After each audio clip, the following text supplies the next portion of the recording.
We know we have big problems with recruiting and retaining nurses in the NHS, and their jobs can be really stressful, particularly during COVID-19. We've seen work levels and stress levels really increasing. So we need to find ways to better look after nurses.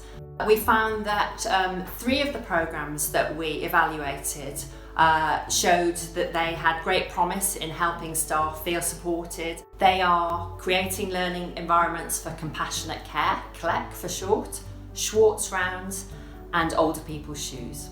CLEC is a team-based intervention which focuses on creating spaces and opportunities during the learning day where the work team can come together, learn together, reflect together, support each other and talk about care. Schwartz Rounds are an organisation-wide group meeting where healthcare staff from across the organisation come together into a safe space where they're able to delve into the emotional and ethical challenges of healthcare work. And Older People's Shoes is a 2-day training programme for healthcare assistants, focusing on developing their understanding of what it's like to be an older person in receipt of care. The 4th intervention, intentional rounding, is about a 1 or 2 hourly check that's a structured do this, then do that, checklist type approach whereby every patient gets a visit from a member of the nursing team and the checklist is then administered. So although it was a way for staff to feel safe, that they could prove they'd given the right quality of care, actually it didn't really help improve the quality of care. There are 2 main messages I would like you to take away today. The first is making sure that nurses have access to time and space to be able to reflect and learn together and support each other.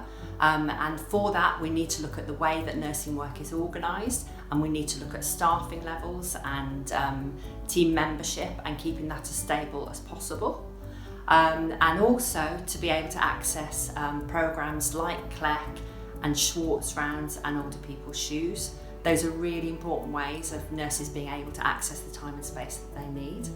The second policy message is making sure that when central government directives are developed about nursing practice, that's done with lots of consultation and preparation with the nursing profession itself, rather than being a top-down directive.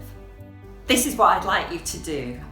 First of all, I'd like you to think about how nurses and nursing teams, including the care assistants working within them, can best be supported and developed.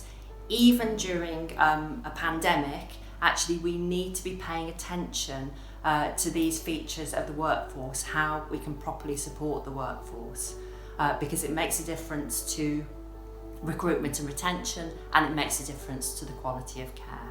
The second proposal is we'd like your help to hold a national conversation with policymakers and healthcare leaders to work out the best ways in which we can support nurses, nursing assistants and nursing practice, both now at this really important time, but also going into the future, to make sure that learning and paying attention to staff wellbeing and opportunities to reflect on practice are a feature of nurses' everyday working lives.